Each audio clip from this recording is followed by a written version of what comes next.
But thank you everybody for joining us this morning for our webinar co-hosted by Pavilion and GovMVMT. My name is Kate, and I am a partnership success manager at Pavilion, and I'm joined today by my colleague, co-host Tyler McCall from GovMVMT. And we are going to lead us through hopefully a riveting discussion today with some interesting case studies from some of our esteemed procurement leaders from around the country to give you all some, there's Annie, yay, to give you all some good tips that you can walk away from to run a really strategic procurement motion for 2026. And so perfect timing. There she is, Miss America. Thanks. Miss America. I will intro everybody here in a second, but just a bit of housekeeping for folks on the line. We are recording this. You will get the recording. Everybody that registered will get the recording. So even folks who were not able to attend today will still get access to the content. And you all can drop questions into the Q&A at any point, and we will have plenty of time at the end to take care of questions. And if you do, I think everyone's automatically muted, but if not, go ahead and make sure that you are muted so that we can give all of the airtime to Annie and Eric today. So with that, I've got too many screens open here. I got to make sure I am driving on the correct one. Um, we will loosely stick to the sports theme for the day. I am not a sports gal myself, so I can't promise any resounding references here. But these are your coaches for the day. Eric Dickey, Chief Procurement Officer from University of North Florida. And then Annie Perez, Director of Procurement from City of Miami. And Tyler and I are here merely to facilitate and kind of call the shots, if you will, call the plays, if you will. I don't know. See, the sports metaphor is already falling apart. But Eric and Annie, if you want to take turns kind of introducing yourselves really quickly and maybe give a little bit of a background as to how you found yourself in this world of procurement to begin with. Sure, I'll let Annie go ahead and go first. Thanks, Eric. So, Annie Perez. So I've been it come July 28th, it'll be 12 years with the City of Miami as Director of Procurement. I think someone told me today I need one more year to be the longest standing procurement director at the city. So, that's great. Yay. The city's a wonderful place to work. And so my career in procurement started, it was sort of by happenstance. I was in the film office in Miami-Dade County for a very long time, for like about 11 and a half years. And then around 2007, there was a financial crisis. And the film office wasn't big. It was part of the mayor's office. And starting in 2007, we had to eliminate one position, and every year we had to eliminate positions. And then we had a new mayor who really didn't see the value in or power in film and entertainment. So we ended up, he kind of more or less dismantled the department and just left, I think it was 3 people. So I had done some RFPs for film and entertainment, and I loved it. I was going to be an attorney once upon a time, so I love contracts. And I got a job at the Department of Procurement and was there for about 5 years. And then there was an opportunity here at the City of Miami, and I took it, and here I am. The rest is history. The rest is history. Amazing. Eric, how about yourself? Yeah, that's awesome. So yeah, I've been at the University of North Florida now for about 9.5, almost 10 years.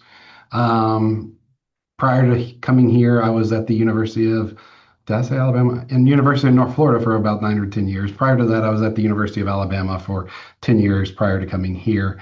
For those that don't know, the University of North Florida is in sunny Jacksonville, Florida. It's a little rainy today, so that's a cliche of some sort, right? But it has been, we're thirsting for rain out there because it's been so dry for the past couple months. Prior to even stepping foot on a university campus, I graduated college and then went into work in private industry. Worked there for about 3 years. The day I walked in the door, I really didn't really have to apply for a job. I walked in the front door. The headhunter said, "Do you like to do buying or do you like to do hiring people like HR type stuff?" And I said, "Well, I don't really like hiring and firing people, so let's go with the buying job." So the first year that I was on the scene at that private company was a grocery store industry, and I really was just out there beating the streets trying to find out what the Publix of the world or the Del Champs or whoever it might have been, Kroger, what they were charging for their products, and then going back and loading that in the system so that we could make more educated pricing analysis and putting that out there to the buyers. Within a year, I got promoted to a buyer, was actually buying all the dog food for all the food that we bought. And then after the dog food gig, I kind of gave that up and moved into the perishables. And a lot of people laugh at this story, but within my first day of buying perishable items, it was yogurt. I decided because back then it was on the green and white paper that we had to look at, right? And it was Yeah. printed out and a mile long. And I had to buy yogurt, and so I bought vanilla yogurt, the worst flavor probably for everybody, but bought vanilla yogurt, and I bought 160 pallets rather than 160 cases. So I'm still surprised I have a job today, or I don't have a job there today, but I was still surprised I had a job that day there. Anyway, so we reduced it. We got rid of it as quickly as it could because we had already bought it at that point. And, we sold it ten cups of yogurt for $1 at the store just to reduce it and get it out the door. But so I try to have a lot of grace with my employees, just because I know everybody can make a mistake. But that was my first one I had ever made that large anyway.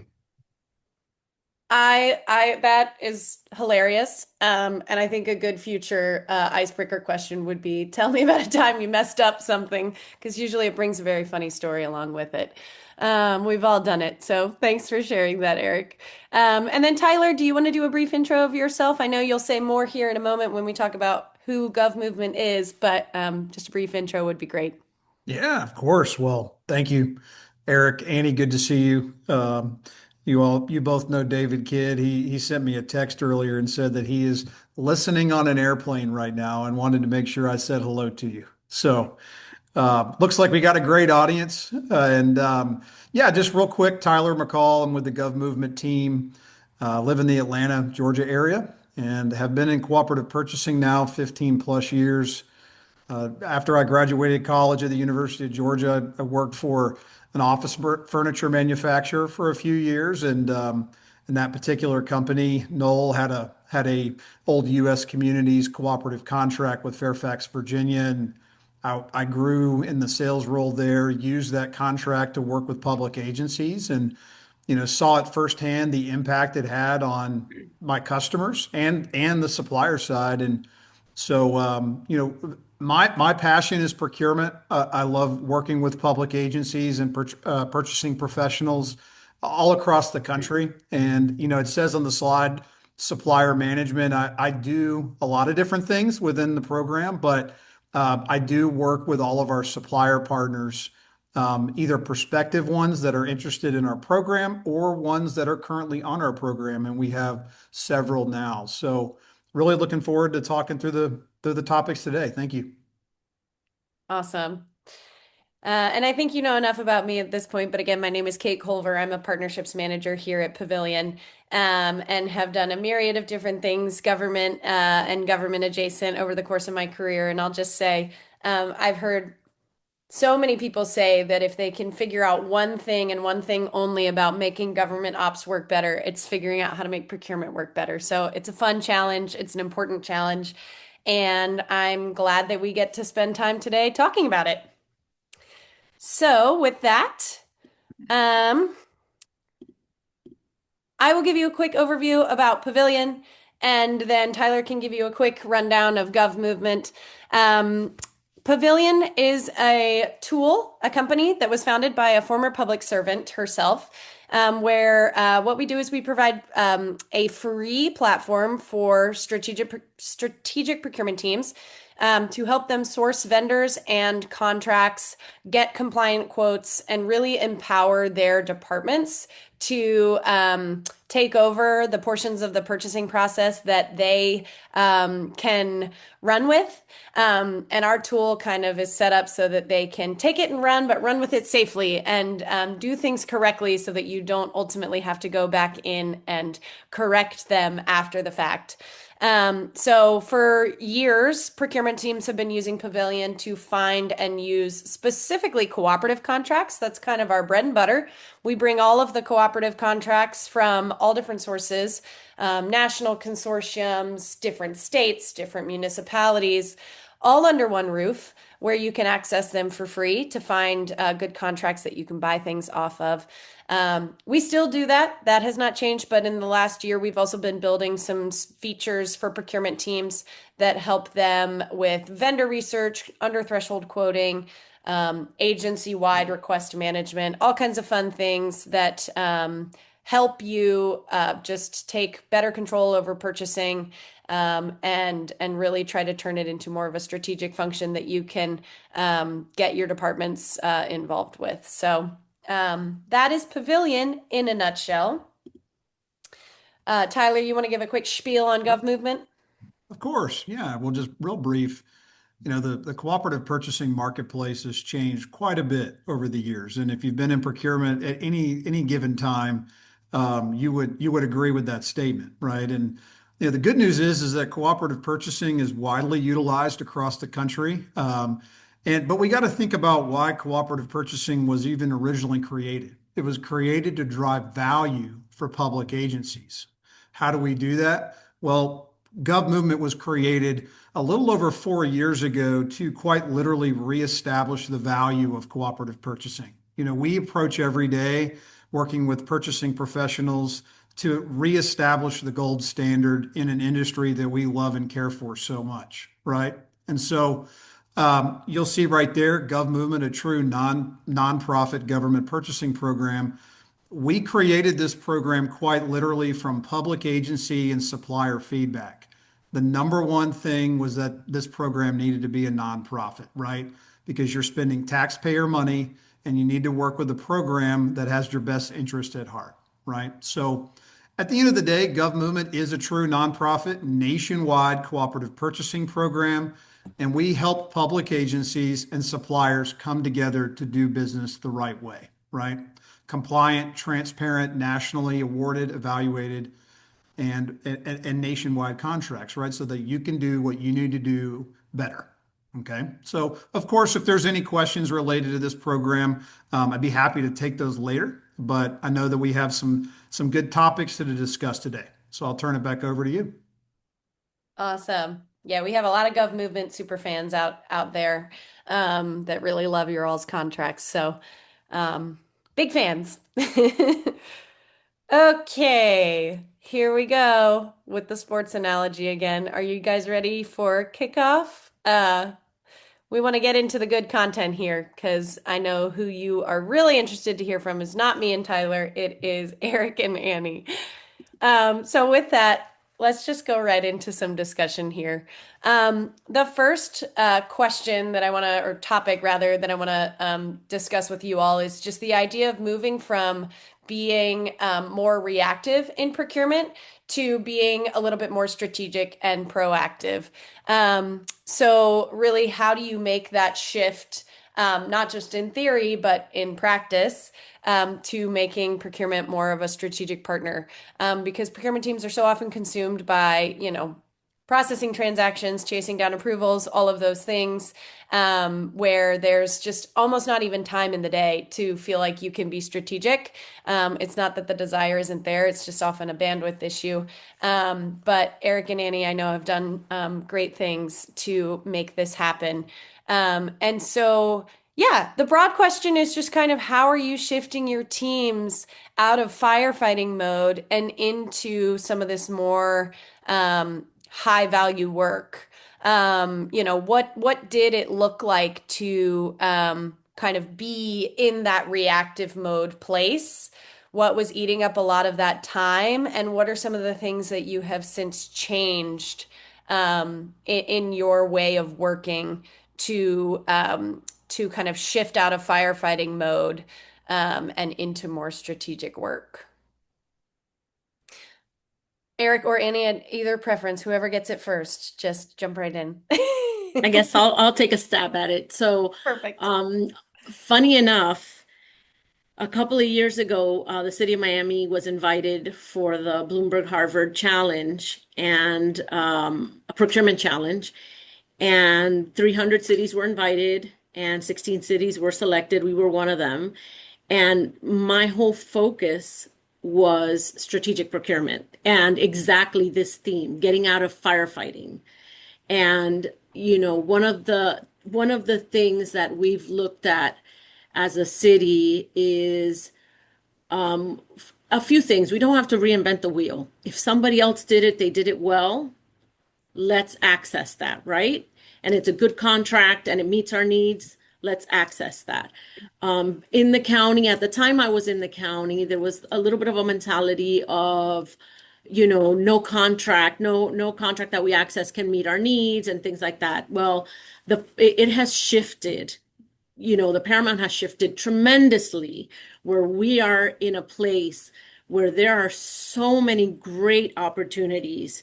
For example, in GovMovement, we're working now with David and his team to try to be the lead agency for to create, an emergency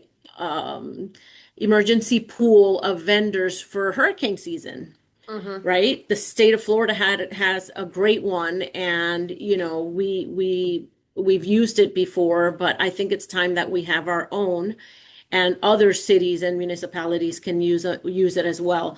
So it's all about looking where we can save time. Every time we put out a solicitation, it takes a lot of effort and time, right? And if we can piggyback off of another agency's or a co-op's contract, that saves us approximately, I've done the math because I'll talk about it a little bit now after this, but it saves us about 7 months, 7 to 9 Wow. months. Okay. And we're so passionate about it that I recently got passed on second hearing a huge change to our code to right now, the city manager has authority up to $50,000, and I have authority up to $25,000, which is nothing, right? We're going to be working on a threshold item. We're working on that now, but we took an item to kind of test the waters for giving the city manager access up to 5 million for co-ops. That is going to be life changing Wow. because so the co-ops already save us all this time. Now we're going to save 3 months. We don't have to be writing agenda items.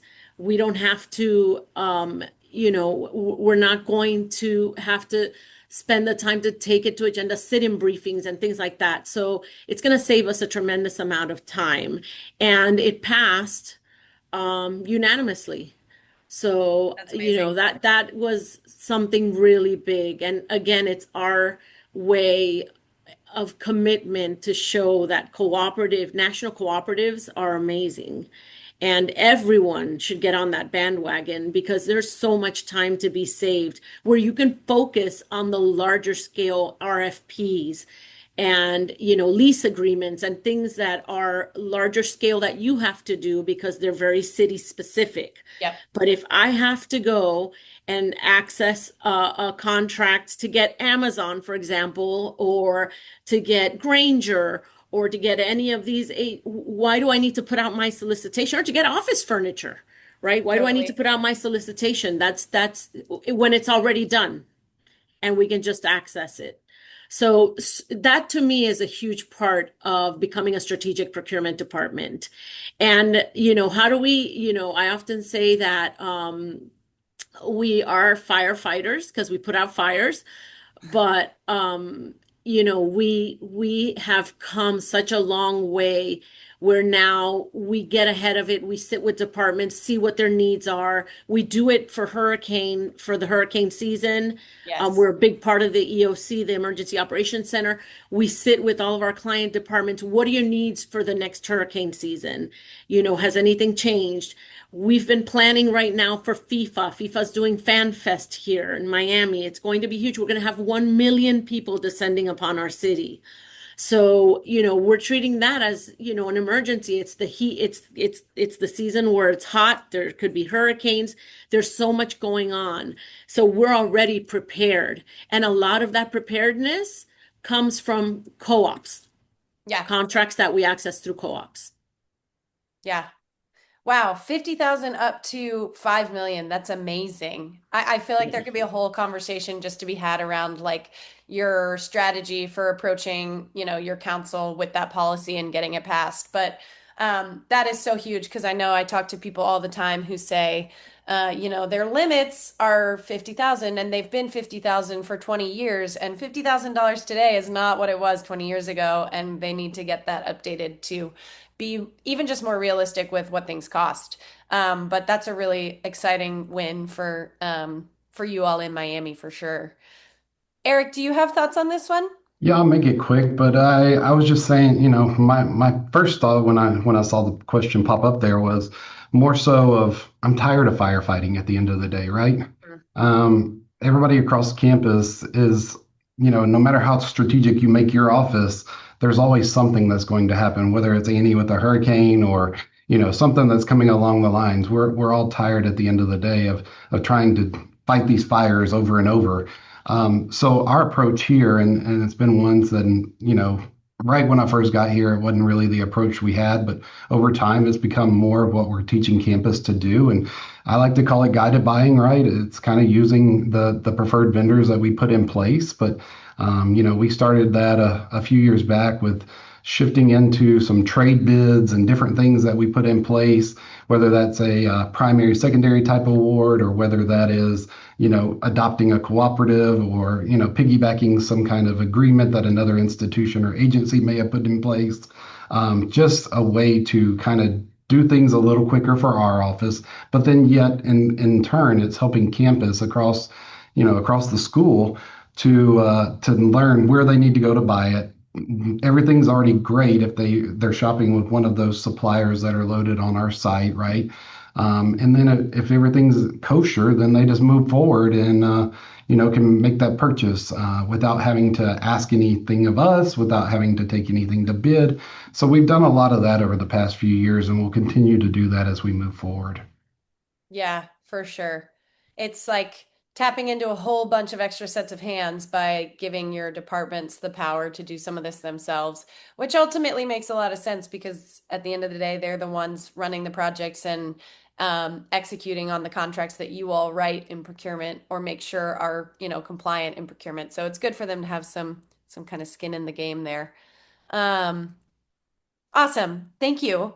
The next thing, and we already started talking about this really, so it's not totally a new topic, but want to talk a little bit about redefining some of your relationships that you have with departments and really figuring out ways to work with end users in a way that reduces some of the friction and kind of challenges the norm of the relationship that procurement teams typically have with them, which is can sometimes be a little bit more department of no, as we like to say. Procurement teams are often in a position where they have to say no to people, which can create a certain kind of dynamic. And so, what have you all done to kind of reduce some of that friction and build more trust with departments and move out of a world where folks see procurement as this like sort of adversarial, they're always going to say no type of department.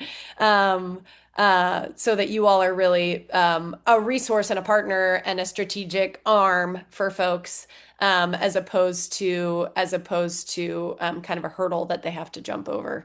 So maybe we'll go back to Annie to start, and then we'll just keep that dynamic, Annie, then Eric. You can speak a little bit about kind of how maybe how departments used to think about procurement at a time and how that has shifted over time to become more of a partnership.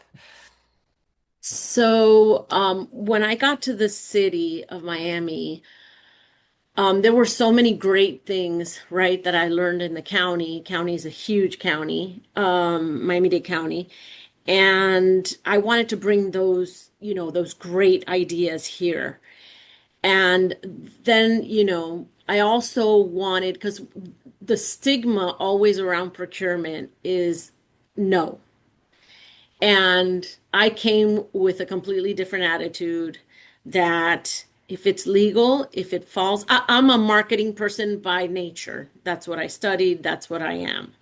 So I am very creative. So I always say that within the four corners of the law, I can become creative and not cross that line. And, I had a former fire chief who retired a couple of years ago, and he said, if Annie tells me no, it's because there's no possible way of getting it done.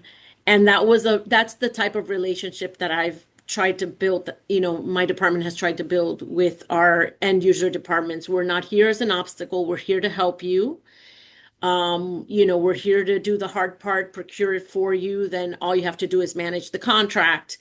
And, we work very closely with our departments, and we've gotten to a really good place where now we're at the forefront. When there's a grant, they're bringing us in at the beginning and not fire like a firefighter before, where it's like, oh my God, we have 30 days to procure this or we lose the grant funds. Yeah.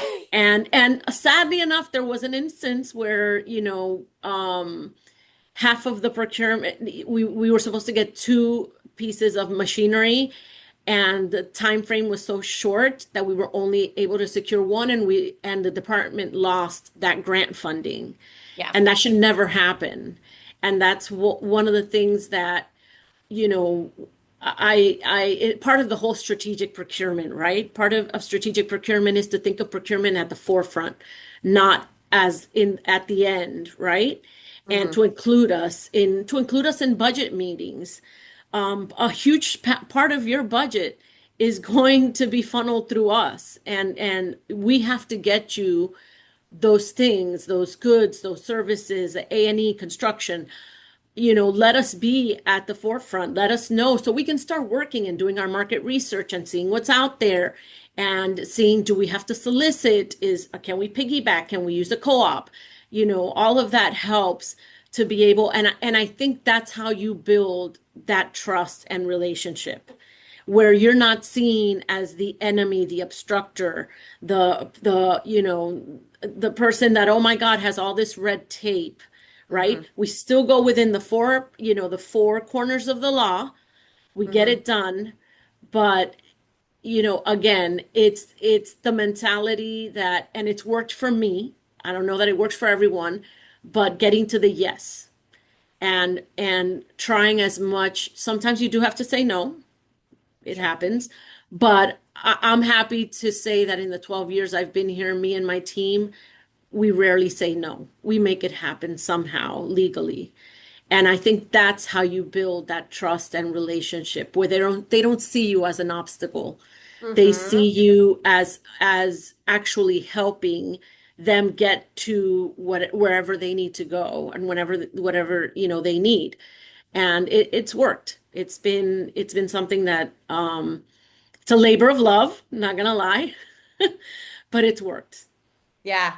Yeah. Just the simple shift. I love it because it's so simple to get your head wrapped around of like, instead of being the last step, why don't you become one of the first steps, right? Like before things get rolling and the train is too far out of the station, bring procurement in to have a conversation. And then you also get, a little bit more visibility into how your departments work, and departments get a little bit more visibility into kind of the thought process behind procurement, so that if you do ultimately have to say no, it doesn't sting as badly. It feels more logical. Eric, And also, and just to, people should look at procurement as we're experts in our field. We do a lot of market research. Totally. You might think that you need this, right? But there may be something out there that we know of that is better. Yeah, So use us as a resource. Because we're constantly doing market research. We know what the marketplace is like. So I think we can be a very positive resource to departments that way as well. for sure. You also have really good visibility into what other people across the city are doing or Right. what other people in neighboring municipalities are doing too, which is great. Yeah, I think Eric, what Annie about was you? reading my notes, so I won't go too far into it and repeat everything she said, but she was right on the dot there, right? At the end of the day, it's all about gaining the trust of those departments. At the end of, and in my words, becoming just a good partner to them, because that's what it's all about. We have departments around here, some that would throw me under the bus if it was coming because I've said no to them so many times. And then we have others that would hop in the car and go along with me because they like the way that we operate. And it's like Annie said, it's a true partnership between those departments and myself. But at the end, with us, for example, one of the things that we've started trying to do over the past 2 years is take our larger departments, divisions, whatever you want to call them, and meeting with them once a year. In those meetings, we go and we talk about upcoming bids and contract expirations. We're also talking about we're sharing their data or their spend analysis with them. We're offering them an opportunity to bring ideas to us, things that may be on their roadmap that we don't have any awareness of yet. Because once again, it goes back to that. Hey, this is at the very top of our talking earlier. Why are we the roadblock, right? And we're the Yeah. roadblock because we don't know and we have all these things to follow, whether that is onboarding a supplier or checking insurance or whatever it might be. Yeah. All those things fall under procurement. They don't really fall outside under different departments. And then the contracting piece that can take lots of time as well. So whether you're adopting a bid or doing your own, it doesn't really matter. But like I said, partnering with them to try to find the right solution for each of those departments or the university as a whole has been very successful to us. And then I heard Annie talk about it just a second, but the same thing. One of the approaches I'm going to take this year is go to the budget office and see what got approved for everybody's budgets for this upcoming year. And those 10 or 12 top projects that are coming on board, go Yeah. to them and see if we can't head them off earlier rather than finding out instead of, we'll know about them in June rather than finding out in Yeah. December and having to try to wrap them up by the next June. Totally. Yeah. I think that's so smart. Just all around getting better visibility into what's coming down the pipe and getting in there earlier. And yeah, for as methodical and kind of like compliance oriented as procurement is, it's also so relationship driven and building the relationships with the departments and being kind of like a trusted friend who knows and asks good questions and really understands the problems that you're trying to solve in your departments is so huge to making the job not only work better but probably more fulfilling too. So um, awesome. Well, I'm going to let Tyler take over for the last two topics. Um, but I think we want to jump in here to talk a little bit more about cooperative purchasing specifically and kind of how you all are working to make cooperative purchasing more of the norm and less of the exception in your cities and universities. So, Tyler, if you want to take it away. Thank you. Oh, yeah. Well, I get to talk about one of my favorite topics with Annie and Eric. No, I mean, the last, just to touch a little bit on the last topic, just real brief. I think what is cooperative purchasing? In my words, it's a group of people working together to achieve a common goal. And that's what we're talking about here, right? We're talking about procurement working within users to achieve some sort of common goal, right? And the good news is that if it's a quality, vetted, compliant, transparent contract that maybe you've already done your due diligence on, it may help you say yes more, right? Or make it easier for you to say yes more, right? And so It's interesting that the topic of cooperative purchasing, as I travel around the country within IGP chapters, it's been around for what, 25 plus years now. Mhm. It's still a very viable topic, right, in procurement today. And what I wanted to do today was just talk a little bit and expand on it a little bit. So you'll see the question on the screen. How are you making cooperative contracts more accessible and approachable for your teams? I thought I'd just start with that and see how it goes. I got a couple more here I could run by you, but maybe we start with that. How is it helping you? How is it helping your teams be more approachable to these types of topics? Go ahead, I guess. So for this one, I think, Tyler, I, we have always used cooperative agreements wherever and whenever we can to save ourselves the time and effort. Um, that is one of the things that we've kind of excelled with over the past 10 years, right? Cooperative purchasing has only grown and continues to grow within that time. And going forward, it will only continue to grow more and more as people are tasked to do more with less. And I hate saying that, but in our eyes, I mean, I have a team of 16 here. Not all of them are faced with being buyers or doing that on the daily basis, but they all have different roles within the office. But at some point, you have to lean on one another. And with these cooperative agreements, we at the University of North Florida created a website called Osprey Acquire. If anybody ever goes out there and looks at it, you'll see that we attach not only our contracts internally, but those that are out there that we've either piggybacked or adopted from another agency, institution, GPO, cooperative. And we list those out there, and that's kind of goes back to that guided buying approach that I was talking about earlier to make life easier for our campus. But once we put that in place, as you look across there, there's probably 80 to 85% of those that are cooperative based, just because it makes life so much easier for us. The one thing I have yet to do, and I plan to do in future opportunities, is bring you guys as cooperatives into our space a little bit more by having you guys even come to trade shows because we've kind of kept you guys out of those for our university. So I would love to be able to bring GPOs into that space to talk and kind of explain that a little bit better than we do on a daily basis to our end users across campus, because as it is now, they come with us, with a request, and we're going out there and we're trying to find the best solution, whether using Pavilion or whatever it might be. We're out there using those solutions to try to find a way to procure this item that a campus department might need as quickly as possible without having to go through a bid process or something similar. So I hope in the future that they'll start thinking about you guys more, and we're slowly training them to do that. I know my physical facilities area, they're always like, "Oh, can I use a cooperative for this?" And I'm like, "You sure can. Let me go make sure all the things are buttoned up." But yes, that is definitely something that you guys can do. So we're on that train. We're trying to do it as much as we can. But how about you guys, Annie? So, no pun intended, I'm going to piggyback off of Eric. And so it's all about education. Educating our user departments about what a cooperative is, and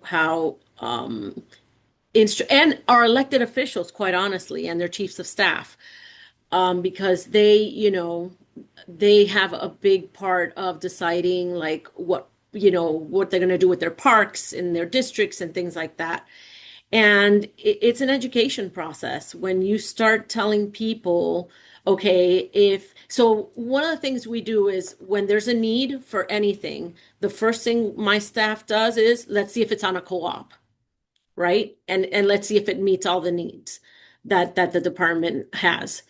And the second thing is the whole education. We've done a really good job of educating our user departments and our elected officials offices, that now they're like, oh, is that, like Eric said, is that on a co-op?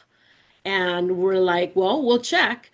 And even when we meet new vendors and things like that, we'll often ask, are you in a co-op, that we can easily access? And again, it all ties back to the whole strategic procurement plan and being a strategic procurement department, because the more time you can save and not reinvent the wheel when there's something viable in the cooperative space that you can use that meets all your needs, why are you going to expend so much time and do a solicitation and, have to go through all of that and possible protests and problems and things like that when there's something already in place, right? That was procured properly.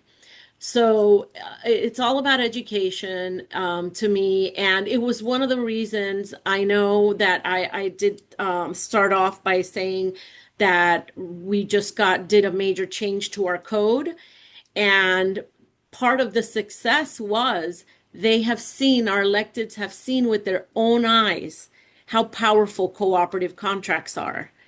All of our playground equipment comes from different there's and the variety, right? Because playground equipment, there's various co-ops that have different companies and different so we have a chart that we has like these are all on this co-op, these brands are on this, because there's certain brands that do certain things that have certain qualities that may fit a park better than another one. And it's now easy and it's a top of mind thing. And that's why we were able to jump from 50,000 to 5 million because of that education. It's taken a while, but that education that cooperatives are great. We're not reinventing the wheel. And I hate to say it, but it's a reality. Sometimes people, say, oh, I heard about this vendor. I heard that for example, their playground equipment is very unique and, for XYZ. And, if we did a competition and they didn't compete, well, there goes that, right? But if they're on a co-op that was, properly procured, competitively solicited, why not? If that's what you really want and you've studied this and it's in your, part of your master plan, parks master plan, let's go with that. And it's made all the difference in the world.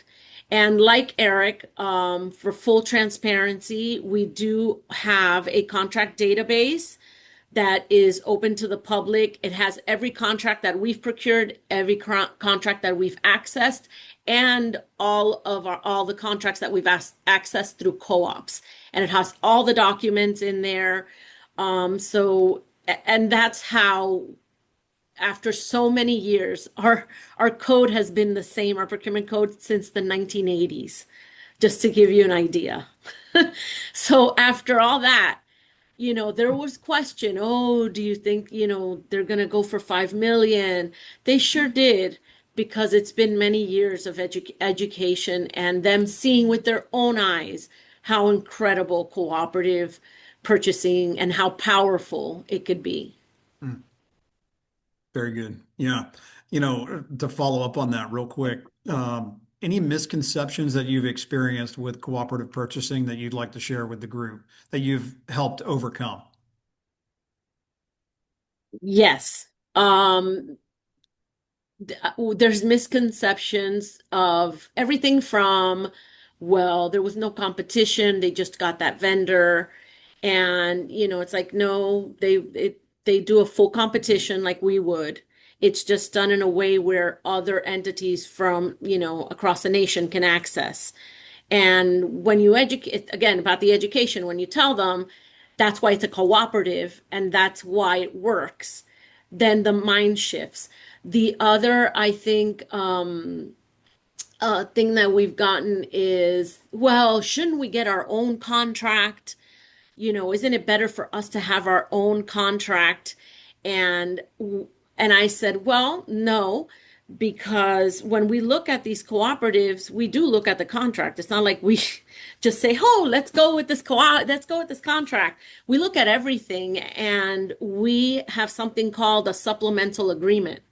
So anything required by law, for example, our public records law, our venue. If the venue is, New York, the venue has to be Miami-Dade County for us. There's certain things that we put in a supplemental agreement, and that's what we have. Whichever vendor we're going to use from the cooperative, they enter into that supplemental agreement with us. And that's how we overcome those obstacles. Good points. Tyler, the only thing I would add there is just like Annie said, it all goes back to education, right? At the end of the day, and how much you can do with these departments, and how much you can tell them. I mean, I think we have approximately 3,000 employees here at the university, right? And I think probably 85% of them feel like, and I keep using 85%, let's say 90% of them always feel like they can do our job better than we can do it at the end of the day. They'll be like, well, I went to, McDonald's the other day, and I was negotiating with them for, the price of my Big Mac. I really did not want to pay $5 or now $10 for that Big Mac. So I'm like, well, yeah, I get that. You're negotiating, and you can go to a car dealership and do the same thing. But once again, it goes back to what I was talking about earlier. We not only have to handle insurance, we have to do the legal aspects of things. Yeah, you can probably go and ask for a better price. But, we have the relationships. We built those relationships. If you call over and over and cry wolf to the plumbing supplier, then, he's not going to give you the same kind of feedback that he'll give me. And at the end of the day, we'll probably get the same, we'll get a better pricing because of our relationship and how we partnered over the years than he'll give you for you just saying, well, I don't have that amount in my budget. You're going to have to cut 10 more percent out of this. So, I think the partnerships that we build can only help campus over time. Yeah, good points. Yeah, what a great segue to the final topic. And you both shared some good things. Boy, have I heard that before. Other departments think they can do my job or procurement's job just as good or better. I've heard that so many times.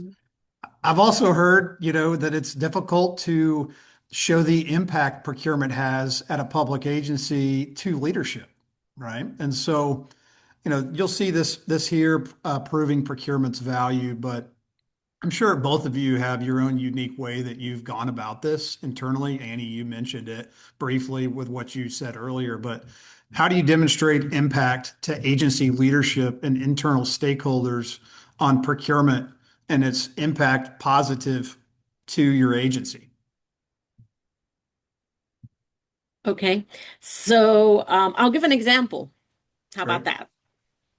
So we were negotiating a major software for permitting. So right now in our building permitting department, there are 7 different softwares to do, there's code check for code enforcement. There's different software for each area.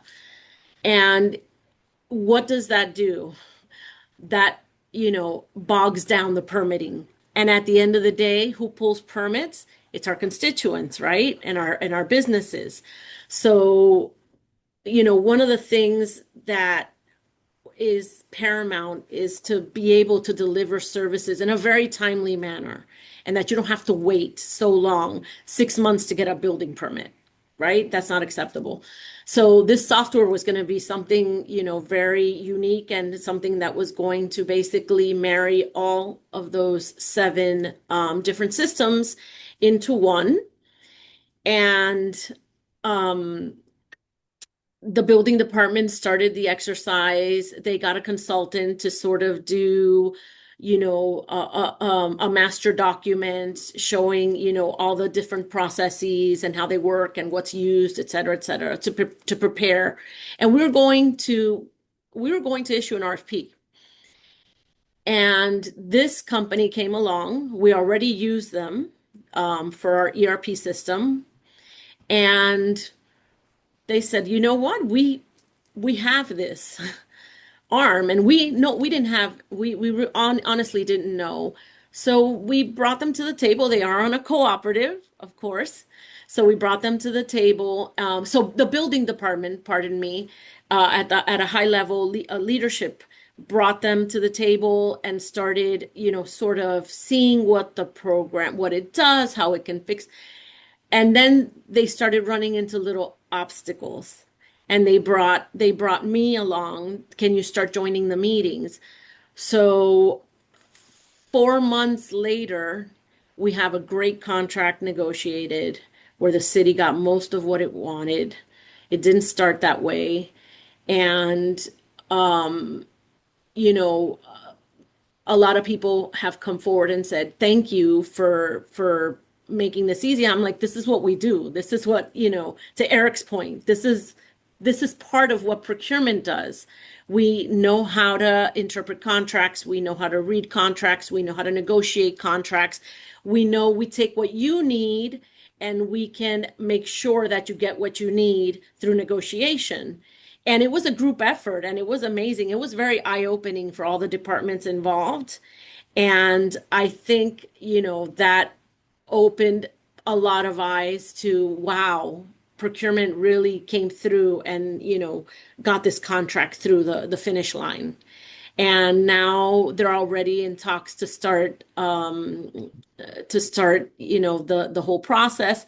And even we reached out to one of the large cities that is in the midst of implementing that software. And, the building department and the other folks had their questions, our IT director. But then I had, a lot of other questions that they weren't thinking of. So at the end of the day, we were able to get a real good grasp around what we're going to be going through, right, as a city, because they're a similar sized city. And now we are all, fully enthralled in like, okay, this is what's going to happen. And not only that, we established such a good relationship with the city that they've been telling us step by step, hey, watch out for this. You might, and giving us hints on things that can happen. So I think that's a perfect example of showing the value of procurement. We come to the table because we are experts at what we do, right? I've told, I've told, several departments, like, I don't pretend to be an architect and to design a building, right? But when you need that building to come to fruition and to be constructed, I'm your girl. We're your department because we will get you that construction contract and we'll get you a darn good one. So that I think is where we bring the value. Yeah, perfect. And I'll wrap us up real quick on that one. But I think the proof is in the pudding, right? At the end of the day, to use another analogy there. There's a lot of times our campus departments will rely on us to answer questions. And usually we're brought in at the last minute, right? They try to handle it themselves, but they can't just, sometimes it goes above and beyond.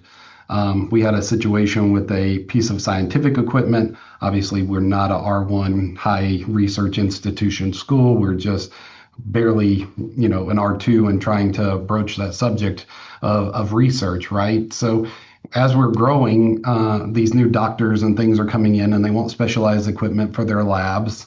And at the end of the day, we're getting those pieces of equipment, but if they work with our partner, we have a great relationship, right? With our, we use one of the cooperatives to partner with the scientific provider, and they provide a lot of our stuff here.